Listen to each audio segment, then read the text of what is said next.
Assalamualaikum warahmatullahi wabarakatuh.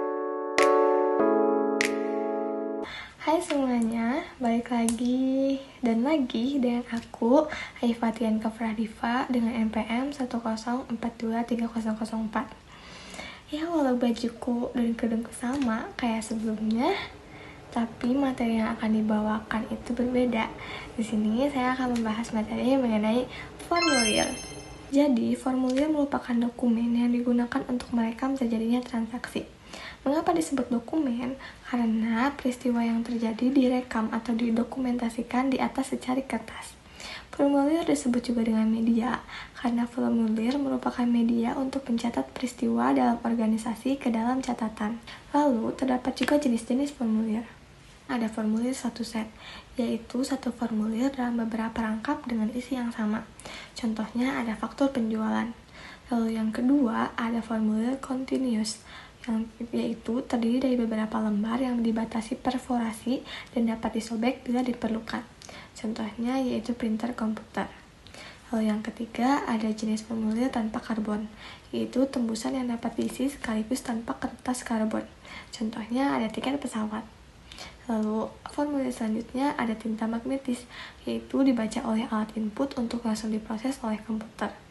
Yang kelima ada optical character recognition atau OCR, yaitu bentuk angka dan huruf yang dapat dibaca oleh alat input otomatis untuk ditransfer ke komputer. Lalu terdapat juga manfaat formulir, yaitu diantaranya untuk menentukan hasil kegiatan, yang kedua untuk menjaga aktiva dan utang perusahaan, yang ketiga untuk memerintahkan suatu pekerjaan, dan keempat penyusunan rencana kegiatan, penilaian hasil, dan penyesuaian rencana. Selain jenis dan juga manfaat, formulir juga terdapat penggolongannya nih, terbagi menjadi dua, yaitu menurut sumbernya dan juga menurut tujuannya. Yang pertama kalau menurut sumber. Formulir yang dibuat dalam perusahaan digunakan untuk intern dan disimpan di perusahaan. Lalu, yang kedua ada formulir yang dibuat dalam perusahaan dan dikirim kepada pihak luar perusahaan. Lalu yang ketiga ada formulir yang diterima dari luar perusahaan. Kalau tadi menurut sumber, sekarang menurut tujuannya nih. Yang pertama, formulir yang dibuat untuk meminta dilakukannya suatu tindakan oleh unit organisasi lain. Yang kedua, formulir yang digunakan untuk mencatat tindakan yang telah dilaksanakan. Nah, lalu terdapat juga nih prinsip-prinsip dalam merancang formulir. Ada pemanfaatan tembusan atau copy formulir, ada penghindaran duplikasi dalam pengumpulan data, ada rancangan formulir yang sederhana dan ringkas, lalu ada unsur internal check dalam merancang formulir. Lalu yang kelima ada nama dan alamat perusahaan tentunya.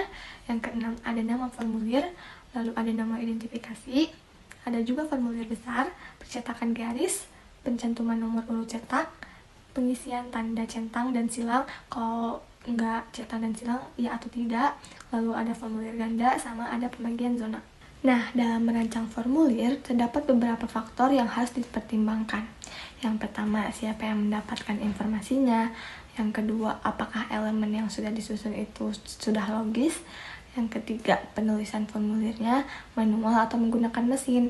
Dan yang keempat, apakah formulir akan disimpan dalam arsip atau tidak. Dalam merancang formulir, terdapat beberapa informasi yang diperlukan, yaitu yang pertama mengenai formulirnya, yaitu tentang isinya, bagaimana, jumlah lembarnya berapa, dan juga jenis kertasnya apa. Lalu yang kedua, yang bersangkutan dengan kegiatan penyediaan, pengisian, dan pencatatan informasi formulir. Lalu, kapan formulir digunakan? Tentunya formulir digunakan yang pertama saat mencatat transaksi. Yang kedua, saat informasi tertentu dicatat berulang kali. Yang ketiga, saat berbagai hal itu saling berhubungan dan perlu disatukan di tempat yang sama. Lalu yang keempat, saat menetapkan tanggung jawab terjadinya transaksi. Oh ya teman-teman, ada fun fact mengenai formulir, bahwa formulir itu terdapat 3 macam. Yang pertama, ada formulir manual atau yang ditulis secara langsung menggunakan tangan. Yang kedua, ada formulir elektronik, dan yang ketiga ada formulir digital. Adapun manfaat formulir elektronik yaitu yang pertama, tidak pernah kehabisan formulir atau kalau di manual itu kehabisan kertas nih.